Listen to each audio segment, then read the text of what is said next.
Buenas tardes, soy el suboficial de policía Alberto Rodolfo Nicolás. Hoy le voy a hablar qué es el suicidio como problemática social. Para Durkheim, el suicidio se considera una problemática social porque no ocurre de manera aislada, sino que está relacionado con el contexto en el que viven las personas. Es decir, se analizan los casos en conjunto, se pueden ver diferencias entre grupos, momentos históricos o formas de organización social. Esto demuestra que no es solo una cuestión individual, sino que también refleja situaciones más amplias que atraviesan a la sociedad en general. Bueno, eso es todo sobre la problemática social. Lo más revolucionario que Durkheim plantea es dejar de ver el suicidio como algo individual y comienza a analizarlo como algo que se puede estudiar desde lo social. Él rompe con las ideas de su época, donde explicaban el suicidio desde lo emocional y lo personal.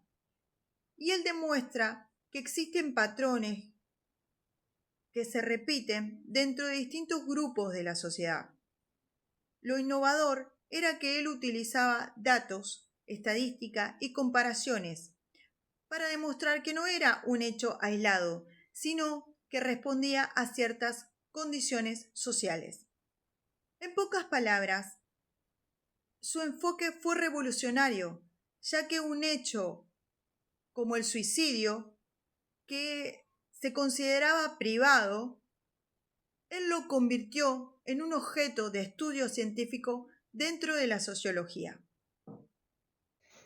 Hola, voy a hablar cuál es la trascendencia de este estudio. Durkheim mostró que el suicidio no es solo un problema personal, es una señal de cómo está funcionando la sociedad. Y gracias a la sociología se consolidó como ciencia con un método propio. Buenas tardes, soy el suboficial de policía Alberto Rodolfo Nicolás. Hoy voy a hablar sobre las herramientas que nos dejó Durkheim. Durkheim nos aportó herramientas muy importantes para estudiar el fenómeno, principalmente de una forma de análisis basada en la observación y la comprensión de datos entre distintos grupos sociales.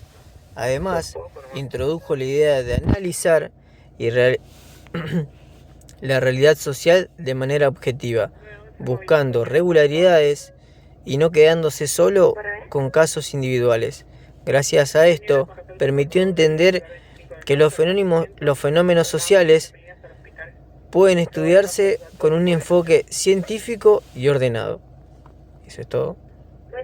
Durkheim clasifica el suicidio en tres tipos principales y lo hace para entender cómo influyen los distintos contextos sociales en las personas.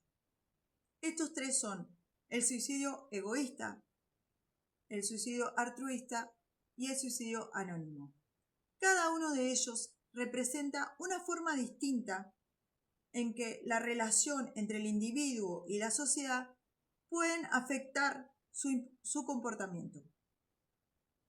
Esta clasificación es muy importante, ya que ayuda a analizar el fenómeno de una manera más ordenada y a entender que no todos los casos responden a una misma causa. Hola, ¿qué tal? Soy el suboficial de policía Bejarano Kevin. En esta ocasión voy a desarrollar el inciso F, que sería que los tres tipos de suicidio según Durkheim.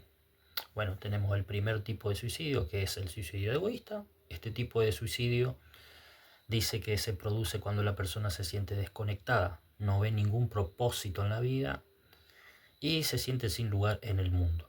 Se dice que este tipo de suicidio se da en las sociedades individuales y capitalistas. Luego tenemos el segundo tipo de suicidio, que sería el suicidio altruista. En este tipo de suicidio la persona está tan conectada a su comunidad que está dispuesta a dar la vida por ella. Por ejemplo, un soldado que es patriotismo hacia su país, o un terrorista que obviamente da su vida a su causa. Esto se da en sociedades mayormente colectivistas y religiosas. Y el tercer suicidio sería el suicidio anómico.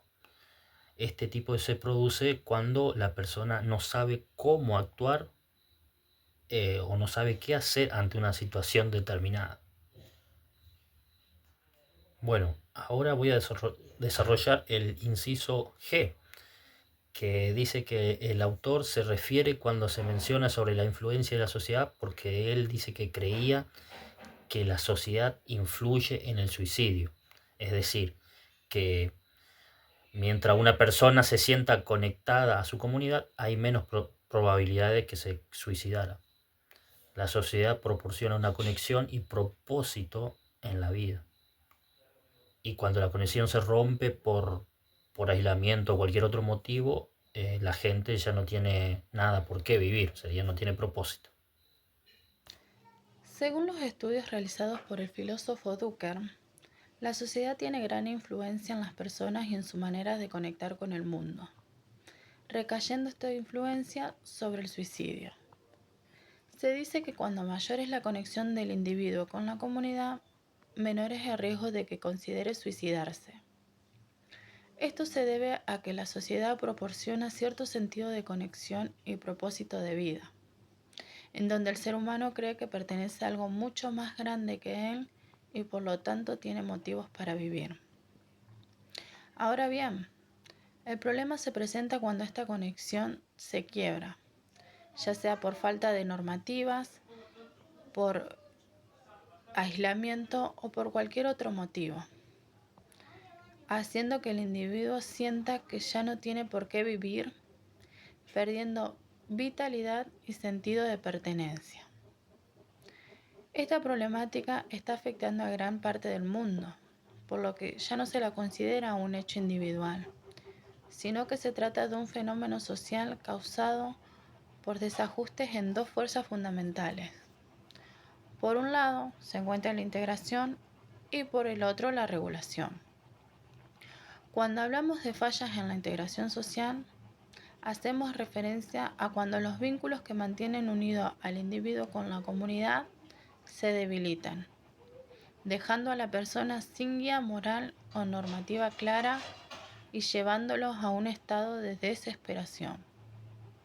Y cuando hablamos de fallas en la regulación social, hacemos referencia a cuando las personas se sienten abrumadas por las exigencias de la comunidad, a tal motivo de sentir que su vida no tiene sentido, de no encontrar un propósito claro y de considerar el suicidio la mejor alternativa para escapar de esta situación en la que se sienten sumergidos. ¿Qué expresa sobre la prevención? La prevención de suicidio, desde la perspectiva de Durkheim, se basa en fortalecer la integración social, reducir el estigma y brindar recursos para manejar el estrés, ya que estos factores ayudan a disminuir la falta de integración y la falta de regularización que puedan llevar al suicidio. Buenos días, hoy vamos a hablar de la prevención de suicidios. Abordar la prevención del suicidio requiere un enfoque multifacética que combine la empatía humana, la intervención profesional y la seguridad del entorno. No es solo una tarea para psicólogos, es una responsabilidad comunitaria. La identificación de señales de alerta sin cambios son cambios sutiles con el comportamiento. Por ejemplo, cambios verbales, estaría mejor si no estuviera acá, ya no quiero ser una carga, aislamiento social, ya no realiza las mismas actividades con frecuencia, comportamiento de cierre, tiene apuro para arreglar problemas económicos, personales, regala pertenencias valiosas, cambio de humor extremos, una calma repentina después de un periodo de mucha angustia puede ser una señal de que la persona ya ha tomado una decisión y siente alivio. También se puede hablar del protocolo de actuaciones. Los primeros auxilios psicológicos es la clave directa para la compasión. Preguntar directamente, escuchar sin juzgar, reducir el exceso a métodos o elementos peligrosos, recursos de ayuda profesional. Muy buena voluntad no sustituye al tratamiento especializado. Factores de prevención, sentido de pertenencia y apoyos sólidos, acceso a la salud, habilidades de resolución de problemas.